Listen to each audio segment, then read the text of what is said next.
Mis queridos estudiantes de séptimo, hoy día vamos a hacer una pequeña clase sobre las causas de la caída de Roma en el 476 después de Cristo. Vamos a recordar un poquito y habíamos dicho de que el Imperio Romano era la última de las etapas de la historia de Roma. Recordemos que eran tres: monarquía, república e imperio, y en donde el imperio se caracterizaba principalmente por las conquistas militares. Tanto así que el Imperio Romano, su territorio fue bastante extenso y cubrió la mayoría todo el borde del mar Mediterráneo, cosa que después los romanos pasaron a llamarlo el Mare Nostrum o Mar Romano. Después, con el pasar del tiempo, vimos que habían ciertos problemáticas sociales que ocurrieron al final de la historia de Roma, que tienen que ver con amotinamientos sociales, corrupción, conspiraciones, asesinatos de emperadores, muchos afanes de poder por parte del Senado, lo que provocó tremendas conspiraciones que derivaban en muertes de los emperadores. También uno de los grandes pilares del Imperio Romano, que fue el ejército, entró en crisis, principalmente porque ya no eran ciudadanos romanos los que conformaban el imperio, o sea, el ejército, sino que también eran personas de otras tribus o bárbaros, como le llamaban los romanos. Estos bárbaros, si bien hay un elemento que es psicológico, que es bien importante, que tiene que ver con el sentido de pertenencia. Los romanos que estaban en las legiones romanas defendían el territorio porque se sentían parte de él. En cambio, cuando comenzaron a integrarse estos nuevos grupos de bárbaros o personas que vivían fuera de los territorios de Roma y comenzaron a formar parte del ejército, ellos solamente lo sentían como un trabajo.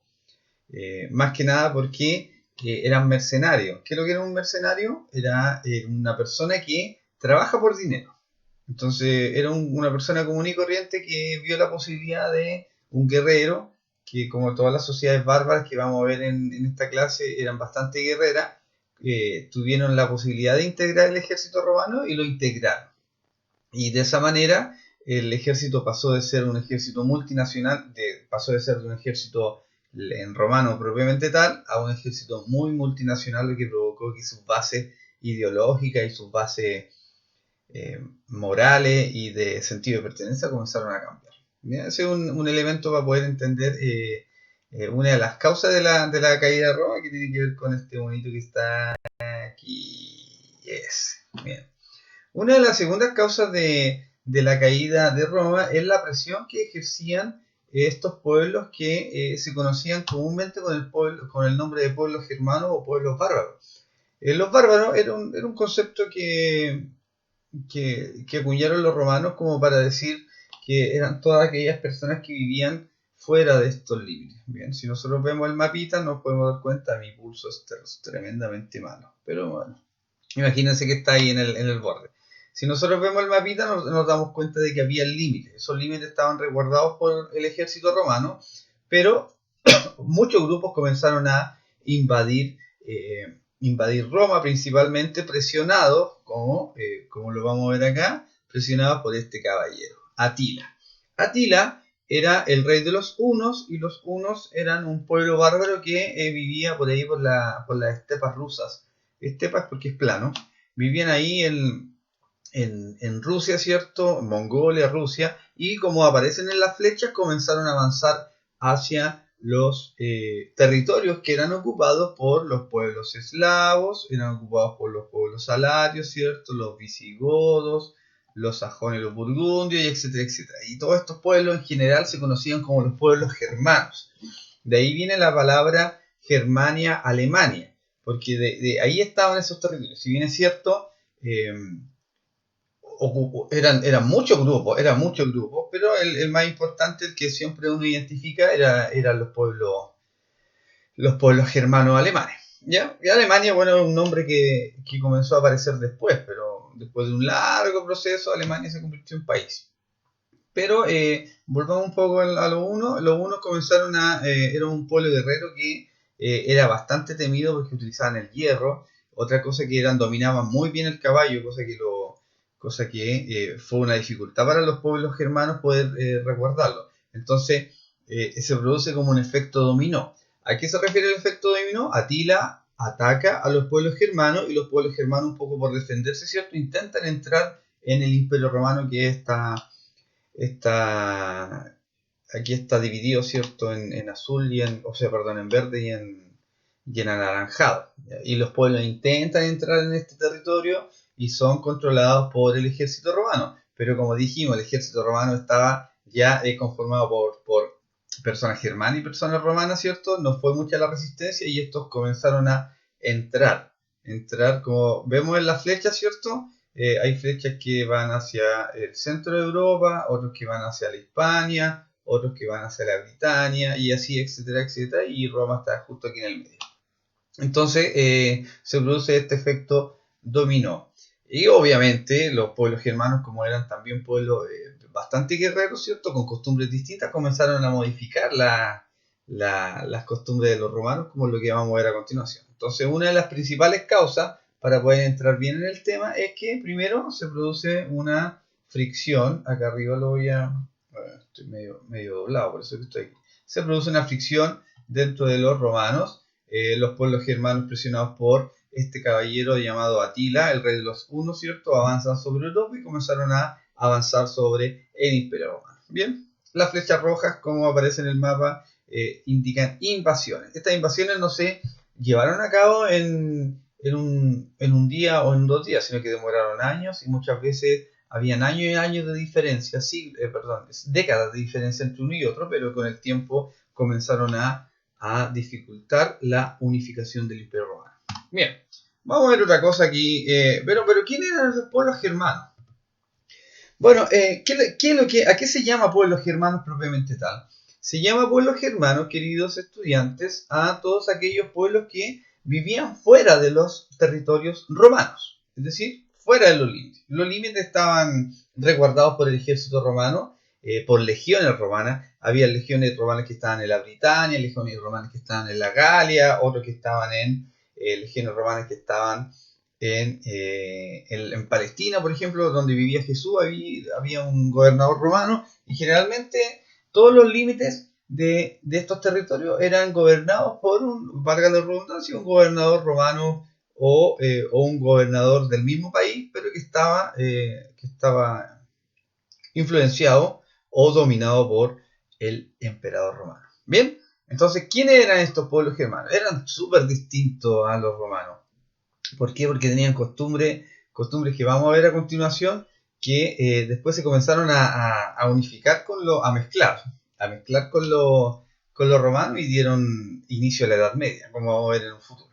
Bien, los pueblos romanos, algunos eran seminómades y se asentaban temporalmente, y eso hace una diferencia entre los romanos y los bárbaros, o sea, los germanos. ¿Qué significa seminómades? Es que iban cambiando de acuerdo a... Si bien es cierto, tenían un lugar físico en donde quedarse, se movían de acuerdo a las estaciones del año. Eran como los pajaritos, ¿cierto? Que hay el halcón peregrino que emigra desde Norteamérica hacia América del Sur, hacia Chile, ¿cierto? Lo va haciendo de acuerdo a las estaciones del año. En este caso, como una de las características que tenían los pueblos germanos es que eran saqueadores. ¿Qué significa saqueadores? Que iban a lugares, atacaban, se robaban los recursos, iniciaban guerras, raptaban mujeres y eso lo hacían en el verano. Entonces en el invierno buscaban tierras que fueran un poco mejores y en el verano atacaban. Si se acuerdan ustedes de la serie de Vikingos, en Vikingo aparecía eso, ¿cierto? Los vikingos se resguardaban en el invierno y atacaban París, atacaban Inglaterra, Wessex, Essex, en verano. Por lo tanto, podemos decir de que eran seminómades porque utilizaban un lugar físico para quedarse, pero cambiaban de acuerdo a las estaciones del año. Bien, ¿qué más? Algunos vivían en aldeas construidas de madera dedicadas a la caza y la agricultura. Si bien es cierto, esto es bastante común para todas las civilizaciones, estos estaban en un nivel un nivel cultural inferior a los romanos. Por eso que los romanos, cuando les decían en forma despectiva, ¿cierto?, los trataban de bárbaros, ¿Por qué? Porque el idioma de ellos era un idioma que no era entendido por los romanos. Es como que si nosotros intentásemos entender el chino mandarín o pueblos africanos, ¿cierto? Sería muy difícil. Los romanos, de lo único que escuchaban cuando un bárbaro hablaba o un germano hablaba, era como un bar. Ese como el sonido. Va, como la guaguita, ¿cierto? Entonces, ¿qué ocurría? Con el paso del tiempo pasaron a llamarse bárbaros. Y estos bárbaros o germanos, ¿cierto?, vivían en un nivel cultural inferior. Si nosotros comparamos la ciudad de Roma con una aldea, porque fue lo máximo que ellos alcanzaron a tener los germanos, aldeas que eran construidas por madera y se dedicaban a la caza, a la agricultura. Principalmente no tenían comercio, ¿cierto? Y el comercio que realizaban es bastante rudimentario y principalmente dedicados al trueque. No tenían un sistema monetario sofisticado como el romano. Bien, pero ya sabemos ya que en este punto se dedicaban a las construcciones en madera, a la caza y a la agricultura como principal actividad. Otra cosa es que se organizaban en tribus cuya base eran las relaciones familiares. Aquí hay un tema muy interesante. Los romanos eran una civilización, ciudades, mega ciudades para la época. Estamos hablando de que Roma alcanzaba el millón de habitantes en algún momento, como una ciudad, entre comillas, como Concepción, Valparaíso. Como esas son ciudades intermedias en Chile, podrían haber sido perfectamente Roma en la época imperial. Se organizaban en tribus, que lo que era una tribu era un grupo pequeño de población cuya base eran las relaciones familiares. Es decir, ¿qué es lo que hacían ellos? Utilizaban un sistema que eran los matrimonios pactados. Por ejemplo, un jefe de una tribu casaba a su hijo con la hija de otro jefe de la tribu, ¿cierto? Y se formaban alianzas militares que con el tiempo eran bastante grandes. Entonces se unificaban estas tribus. Entonces, ¿qué es lo que es una tribu? Es un grupo pequeño que está dominado por un jefe, que es principalmente hombre, que es el padre de familia, que era como prácticamente el dueño de todo el pequeño territorio que conformaban, y cuya base de la sociedad eran las relaciones familiares y los casamientos forzados. Tenemos que decir también que la organización política de los germanos era distinta. ¿Por qué? Porque era como muy similar a la que tiene el pueblo mapuche en la actualidad. ¿Por qué eso lo vamos a ver el próximo año, pero les voy a adelantar un poquito? ¿Por qué a los españoles se les hizo tan difícil dominar al pueblo mapuche? Es porque eran organizados por tribus. Al organizarse por tribus, tenían que negociar prácticamente con todos los jefes de las tribus distintas. Por lo tanto, es una diferencia con el Imperio Romano. El Imperio Romano, por ejemplo, solamente se negociaba con el emperador. En cambio, los pueblos germanos se tenían que negociar con cada uno de los jefes de las tribus. Y ocurre que dentro de los mismos germanos se producían guerras internas en el que habían alianzas, por eso son importantes las relaciones familiares, habían alianzas entre cada uno de los grupos. Entonces 10 tribus peleaban con las otras 10, 7 peleaban con las otras 10 y así se lo pasaban principalmente en guerra porque, como dijimos anteriormente, eran pueblos guerreros. Otra cosa que ocurría con los pueblos germanos es que en sus orígenes eran politeístas, con dioses que representaban aspectos importantes de su existencia como las fuerzas de la naturaleza. Los romanos tenían dioses que eran zoomórficos. ¿Qué significa zoomórfico? Significa de que tienen apariencia de hombre o de mujer. En el caso de Zeus, Hera, Poseidón. Y bueno, los romanos fueron bastante copiones porque le copiaron los dioses a los griegos. ¿Ya? Entonces eran zoomórficos, pero eran politeístas. Los germanos también eran politeístas, pero eran naturalistas. ¿Qué significa naturalista? Como su nombre lo indica, es que le asociaban a las fuerzas de la naturaleza como un rol divino. Por ejemplo, si uno ve Thor, era el dios del rayo, y así Odín era el dios principal, y así sucesivamente otros dioses que, por ejemplo, si la naturaleza en sí tenía una divinidad, el agua tenía una divinidad, los rayos, los volcanes, Entonces las fuerzas de la naturaleza eran divinizadas. Entonces cuando venía una erupción volcánica es porque el dios está enojado. Cuando venía una sequía es porque el dios está enojado. Bueno, ellos casi nunca tenían sequía porque el territorio donde vivían ellos, la Escandinavia arriba, llovía los 365 días del año. Solamente en verano dejaba de llover un poco, ¿no? Bien, entonces eran politeístas. Con el tiempo ellos después se comenzaron a volver monoteístas con la irrupción del cristianismo, como lo vamos a ver en la próxima clase. Bien, y finalmente poseían el derecho consuetudinario. Una diferencia que también tenían con los romanos. Los romanos escribían todo. De hecho, si alguno de ustedes en el futuro es abogado o abogada, espero que alguno lo sea, ¿cierto? Así que le encanta la lectura y poder defender la injusticia u otras cosas. Se van a dar cuenta de que en los romanos hay una asignatura que se llama Derecho Romano. ¿Y por qué la estudian el Derecho Romano? Porque los romanos fueron los primeros en escribir sus leyes.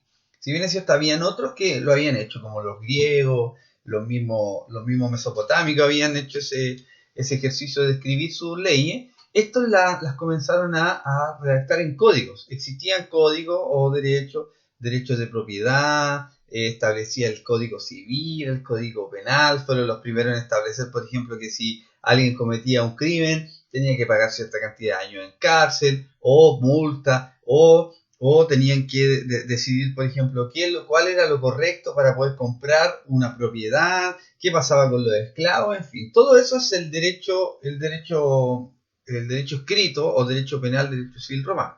En cambio, los germanos no sabían leer y escribir, no tenían necesidad de eso. Entonces desarrollaron un sistema que se conoce hasta el día de hoy como el derecho consuetudinario. ¿Qué significa eso? Que las leyes se van transmitiendo de forma de vía oral a través de la generación en generación.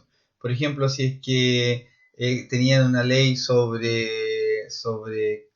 qué pasaba si es que alguien asesinaba a su hermano, esa ley no estaba escrita, sino que lo que hacían, se la traspasaban de generación en generación. Sabían, por ejemplo, los germanos de que si alguien mataba al hermano, este hermano tenía la posibilidad de vengarse con la familia y matar a su contrincante enemigo, ¿cierto? Y asesinar a toda la familia.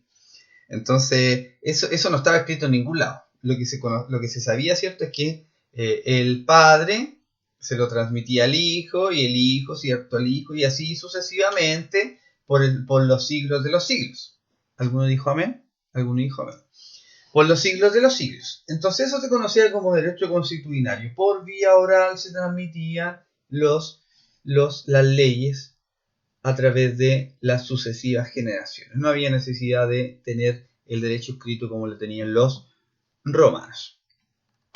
Bien, y la institución más importante era la Asamblea de Guerreros. Si viéramos la serie de Vikingos, Ragnar Lothbrok, ¿cierto? Se sentaba, o el más bacán de los vikingos, se sentaba ahí en un trono, que había un fogón en el medio y los guerreros estaban ahí haciendo asamblea. ¿Qué es lo que es una asamblea? Es una reunión. Por ejemplo, si nosotros o su profesora Estefanía o yo hiciéramos una asamblea, sería como el consejo de curso. Entonces, cuando tenemos que tomar una decisión importante, ¿qué es lo que hacemos? Nos reunimos y opinamos. Entonces, ahí lo interesante de todo es que en los romanos, el que decidía finalmente era el emperador. Pero en cambio, en los germanos, lo que ocurría era que, si bien es cierto, el más bacán de todo, era el guerrero más bacán, era el jefe, ¿cierto? En este caso siempre había un jefe que tenía que ver mucho con la fuerza,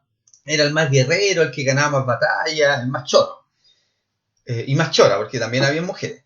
Si bien es cierto, tenían mucha influencia en la sociedad germana, tenían que respetar esta asamblea de guerreros. ¿Y en qué se utilizaba la asamblea de guerreros? Por ejemplo, si es que había que ir a la guerra. También esta asamblea de guerreros podía destituir al guerrero que estaba a cargo o al jefe. ¿Por qué? Porque los jefes tenían que seguir ahora se habla en política, se habla de notable abandono de deberes. Cuando, por ejemplo, un alcalde deja de hacer algo un presidente deja de hacer sus funciones, ¿cierto? ¿Qué es lo que pasa? Los diputados, los senadores o los concejales en este caso pueden acusarlo de notable abandono de deber y lo sacan. Entonces en la Asamblea de Guerrero ocurría lo mismo. Y la Asamblea de Guerrero también podía decidir si ir a la guerra o no ir a la guerra. Entonces, si bien es cierto, el jefe de tribu tenía demasiado poder, no podía decidir solo como lo decidían los romanos. Muy bien. ¿Cuáles fueron las consecuencias de estas invasiones bárbaras? Y con esto voy a terminar, ya llevamos 20 minutos con 16 segundos. ¿Cuáles fueron estas consecuencias de las invasiones bárbaras que hablamos? Recordemos, contextualicemos un poco. Tenemos que los hunos atacaron a los germanos, que vimos las características de los germanos para poder entender por qué avanzaron hacia el sur. Atacaron a los germanos y los germanos comenzaron a entrar hacia el imperio romano. Y el ejército romano no fue capaz de poder contener a estos grandes pueblos. ¿Cuáles fueron las consecuencias? Desapareció la unidad política y jurídica en el Mediterráneo. Es decir, el imperio romano comenzó a fragmentarse. Desapareció eso. Si se acuerdan de los mapas, perdón, los mapas que como eran, era un solo color, en donde representaba que los romanos dominaban todo el mar Mediterráneo. Bueno, después de las invasiones bárbaras, comenzaron a aparecer pueblitos o países con distintos colores, por decirlo de alguna manera bastante sencilla. Entonces desaparece esa unidad política, porque ya se elimina el emperador que tenían los romanos, ¿cierto? Y comenzaron a aparecer jefes de grandes tribus que después comenzaron a formar países. Bien. También desapareció la unidad lingüística, aparecieron de nuevos dialectos. Si bien es cierto, se acuerdan que una de las cosas que mantenía unida al Imperio Romano era el latín. El latín desapareció, no es que haya desaparecido, sino que, bueno, todavía se habla, pero desapareció esa unidad lingüística. Quiere decir de que ya en el Imperio Romano no se hablaba solamente latín, sino que se hablaba una serie de nuevos dialectos de los pueblos germanos. Porque una cosa que no les dije es que los pueblos germanos no es que hayan sido uno solo y tenían un solo idioma, sino que los pueblos germanos se llamaba así al conjunto de pueblos que vivían fuera del Imperio Romano. Y cada uno tenía su idioma, su dialecto, sus costumbres distintas. En este caso, se desapareció la unidad lingüística. Y aparecieron de nuevos dialectos. Los nuevos dialectos significa que se fueron mezclando lo latín con lo germano. Se agrava la decadencia económica de Occidente, se produce crisis económica porque el comercio comenzó a decaer. Acuérdense que dijimos de que una de las formas que tenía el Imperio Romano de mantenerse vivo era a través del comercio. Y el comercio se desarrollaba a través del intercambio de productos y se intercambiaban por dinero. Entonces eso después desapareció porque los germanos no tenían dinero. Solamente utilizaban el trueque. Por lo tanto, la economía decayó. Se fue bajo. Y finalmente la sociedad se vuelve completamente rural. La agricultura es la principal actividad. Como los germanos tenían esta idea de que el tener tierra era más importante que vivir en la ciudad, las ciudades comienzan a desaparecer. Si bien es cierto, hay ciudades muy pequeñas, en Roma se mantiene todo el tiempo, ¿cierto? Hasta la actualidad, pero estas comenzaron a desaparecer, ¿cierto? Y la vida que durante la época imperial romana se centraba en las ciudades comenzó a centrarse en el campo, y por eso aparecen los castillos de la Edad Media y los castillos con los señores feudales y estos territorios muy campestres que caracterizan a la Alta Edad Media y que vamos a ver en un futuro, ¿cierto?, de por qué aparecen los castillos. Porque principalmente también las ciudades, como eran atacadas por los germanos, se volvieron muy inseguras. Por lo tanto, ¿qué hizo la gente? O los grandes ricos construyeron castillos, grandes fortalezas para poder resguardarse. Y la gente, para poder resguardarse de las ciudades, se arrancó de la ciudad y comenzaron a irse al campo. Y ahí comenzaron a hacer su aldea. Entonces, muchas ciudades que nacieron en la época medieval, que es la etapa que viene inmediatamente después de la caída del Imperio Romano, muchas ciudades comenzaron a nacer. ¿Por qué? Porque esos castillos, que eran fortificaciones, servían de protección a la gente, y la gente comenzó a construir sus casas alrededor de esos castillos. Bien, entonces, pero eso es harina de otro costal, lo vamos a ver cuando veamos las características de la Edad Media. Muy bien, y finalmente, después de las invasiones, como les dije anteriormente, los reinos germanos lo miramos así. Si nosotros comparamos el mapa del Imperio Romano, vamos a ver que hay una unificación ahí territorial. Pero después de las invasiones bárbaras, como ya lo explicamos en esta sesión, que ojalá ya se haya entendido bien, podemos ver de que el Imperio Romano de Occidente, es decir, la mayoría de Europa, se separó en grandes o en pequeños o grandes, depende cómo lo mire, países o territorios. Estaban los vándalos, los visigodos, los godos, los francos, los anglos, los sajones, los ostrogodos, los burgundios, los alemanes, y así sucesivamente se fueron creando muchos territorios que eran fragmentados. Ya no tenemos la unidad política que teníamos antes con los romanos, sino que se fragmentaron. Y por el otro lado tenemos el Imperio Romano de Oriente que sobrevivió mucho tiempo, hasta 1453, hasta que los turcos otomanos, ¿cierto? Los turcos que venían desde abajito del territorio, que venían de aquí para acá, y empezaron ahí a atacar a los de Constantinopla, lograron derribar este gran imperio. Bien, y esta es la situación de Europa en el 476 después de Cristo, que marca la caída del Imperio Romano de Occidente y el fin de la historia antigua y el inicio de la Edad Media. Estamos listos, y así comienza la Edad Media, que vamos a ver en 2 clases más, porque la próxima vamos a hablar sobre el cristianismo, un tema bastante lindo, ¿cierto? De cómo los primeros cristianos resistieron al Imperio Romano y expandieron su fe tanto así, fue tanta la fuerza que tenían los cristianos que lograron que la creencia en Dios, en el Dios que conocemos todos nosotros, ¿cierto? A la hora de la actualidad, ese Dios se pudiese expandir por toda Europa. Eran un puñado de personas que no eran más contadas con los dedos, eran 12 por los 2 apóstoles, más un poquito más, y eran 20, pongámosle 30, a todo reventar, y estas 30, ¿cierto? Comenzaron a avanzar por toda Europa. Bien. Pero primero vamos a ver eso y después vamos a ver cómo comenzó la Edad Media. Bien, no nos aburro más. Que les vaya muy bien. 26 minutos. Me pasé por 6 minutos, pero no importa. Ustedes son capísimos con eso. ¿Ya? Ya, chiquillos y chiquillas, abrazos, mis queridos estudiantes de séptimo A y séptimo B. Adiós.